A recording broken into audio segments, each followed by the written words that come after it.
So you are a great coach, a great expert, a great consultant, but why is growth stuck? That is the question. You have probably felt yourself stuck in your business. This is nothing new. We've seen it, you've seen it, and I'm talking to you now because I think I can help you today. So I have 3 things I want to cover with you. These are 3 strategic and tactical tips that will help you. So let's dig in. First of all, you've been in business for a while. You have been providing value to the marketplace. You have been servicing your marketplace, and customers, clients, and business are coming back, giving you great reviews. You have a plethora of testimonials, whether it's written or on video, saying how great you are. You are doing all the right things. You are pushing all the right buttons, so to speak. You are running traffic to your landing pages, to your funnels. It's partially working, but something is blocking you. You're hitting the proverbial wall. And so I'm going to kind of take you through it here, not to rehash this too much, but I am sure I can help you. In a previous video, my last video, I talked about the $1 million funnel, and there was a lot of questions about it. Actually, it's starting to come in right now. And I'm going to be providing more value on that particular video. But first, I wanted to cover this 3 strategy approach for you to really start fixing the growth issue. Because I like technology just as much as the other person, I am sure. But if tech or tactics is all we do, then we're missing out on the real secret to growth, which is building strategies. So we're setting goals, and we're getting that clarity and then getting these things implemented. First of all, I'm going to show you this chart. This is from our conversions accelerator that we use with clients. And this is a simple system for not only generating appointment bookings, but to get new clients into the ecosystem here. So we want to maximize the lifetime value, of course, drive more qualified appointments from top to bottom. And this traffic strategy really are the 3 pillars to the success that I want you to see. So first of all, and you're familiar with this, organic. Why is organic important? If you are running SEO to your website, to your landing pages, and you're using organic medium, you are building the most trusted click. And it's over a lifetime, right? I mean, if you're keeping your websites and your content up to date, traffic is going to come in. It's going to be trickling in some cases. In other cases, if you have a highly competitive keyword that has traffic associated with it, you're going to have a nice stream here. This is one of the key points that I wanted to call out to make sure that you are assessing your organic strategy and that you're validating that in fact you have one. And all these 3 are important to have in succession, okay? So that's the organic part. The next one is paid media. So that's social, that is Google search, that is YouTube videos, that is LinkedIn if you're in B2B, and certainly Facebook, Meta. And once you have the paid channel source established, you can get very strategic about how much money you're getting per dollar invested. We do this within our organization, and we help clients to get their paid media set up correctly so that you can get a high ROI. Return on ad spend is important, but ultimately the ROI over a lifetime, so the lifetime value, is certainly key. Cost of acquisition is very important in this case. The final one here is outreach. Okay, now this one is a little bit tricky for some because it feels like you're just spamming or adding very little value. You're just looking at a list from Apollo, or you're scraping LinkedIn groups, etc., and you assign a VA to simply reach out and start harassing people. That's not what I'm talking about. It's outreach that actually provides value. And what is value? Value is meeting some problem with a solution that you can provide. And that solution doesn't have to be pushed right to a service page. That can be pushed to a guide or to some download. Or in 2025, moving into 2026, very much so is vibe-coded applications. You can actually create an application that helps somebody through software. I mean, this is kind of the new lead magnet as I see it. Can you imagine going to a targeted group or a set of people on LinkedIn, if you're in B2B, and asking them if they would be interested in a tool that can help them solve X problem?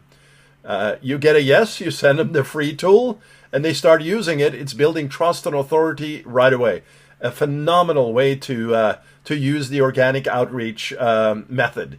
Now, as you can see on the sheet here, as you get these three pillars established and you get traffic in, some will have more traffic than others, clearly. You will have an offer structure. This offer structure is going to ultimately be Hormozy style, which is an ultimate offer that you'd be brain dead not to say yes to. So this gets into copywriting and psychology and offer structures. But if you have a clear offer structure that's tied straight to your source, meaning your audience, where you know that they have this problem, you are well on your way. The second thing is, I mentioned briefly in this LinkedIn example, the lead magnet could be that software piece or a guide. The 7 things you need to know before hiring a chiropractor, XYZ, right? And the services page, which is the 1, 2, 3 here, offers lead magnets to services, is where you're actually pushing a service opportunity directly. And very often this will be a service offer. Let's say that it's a way to improve your Facebook ads. We can do that for you. Click here to book a call. So a little bit more of that traditional book a call funnel. That is also in that previous video, which I have linked to below this video. But clearly having the organic paid and also the organic outreach in a non-spammy manner, pushing it to strategic pages that is either an offer directly, a lead magnet as in a software or guide, and then a services page is a must-do, must-have, and will really improve this idea that if you're feeling stuck and growth is not happening, which lever are you not pushing here? Now, adding just more money alone is not always the case here. If you're not getting a return on the ad spend and you're just spending, it's time to branch out or to revive perhaps something that was working in the past, which would be the organic channel, let's say, and start pushing more on the outreach side. So I've sort of broken this down into 1, 2, 3 steps here on layer 1 and layer 2 here, offer leads magnets. And then it's an entire conversion process that needs to happen. This is probably a video by itself. In fact, I'll create a new one here on that conversion process, because to simply drive traffic from all 3 traffic streams and pushing them into one conversion page that's exactly the same messaging is not going to be a high ROI for you, okay? So you need to make sure that you're segmenting this to your audience, to the offer, and the specific track that we've talked about, either offers, lead magnets, or services. So once you have this, the conversion process can be tracked, monitored, and improved for those areas where it's not as great as you'd like it to be. And then ultimately, that's going to return sales to you, back to the organization, and growth is going to start to happen again.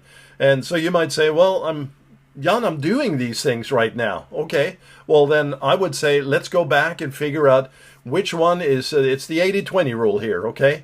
Which one is driving the most business for you right now and which one is not. So that's going to be just establishing goals and clarity on what in this architecture right here is working versus not working. And then cutting back on the things that are not working, enhancing the ones that are working, and getting that established. Once you have that established, we can start to introduce other traffic streams and other channels to improve the bottom line and to lift everything up within your organization. So if you feel that this is of value, hey, why don't you subscribe? Why don't you like this video? I would love to hear from you. I love making these videos, as I've said before, and I'm continuing on. I'm reviving this channel, and I'm sort of bringing back all the things that we introduced to our clients back to you so that you can see kind of what we're doing and also hopefully help you along the way. And one final tip here that I was going to give you is make sure that you're tracking everything. I've alluded to it a little bit in this video, but make sure that you're tracking everything. And that doesn't mean just deploying the Facebook pixel. It means getting Google Analytics or any other tracking system. Google Analytics is great. It's free. Get Google Analytics set up. Make sure that it's tracking every page. You can use Google Tag Manager also. I realize for some of you that's kind of technical, but make sure that you get somebody to deploy Google Analytics and all the pixels into your ecosystem, and then run those reports. If you have a very intense, value-driven, traffic-driven system, this is a daily exercise, but at least weekly. And don't trust all the software system to do the job for you. Make sure that you're tracking this manually. I mean, we basically have a tracking sheet that we input all our data into manually. There's some automation now, obviously, with AI, but you want to make sure that you can present this data, if you're the media buyer, to your executives, to the owners, to the business owners. And if you're the owner yourself, make sure that you are tracking this so that you can validate all the numbers. And at the end of the day, it's about the numbers. Yes, we want to contribute. We want to create transformation to our clients. But if it's not working, cut one back and scale another one up. If you like this, more videos are coming. This is Jan. Talk to you soon.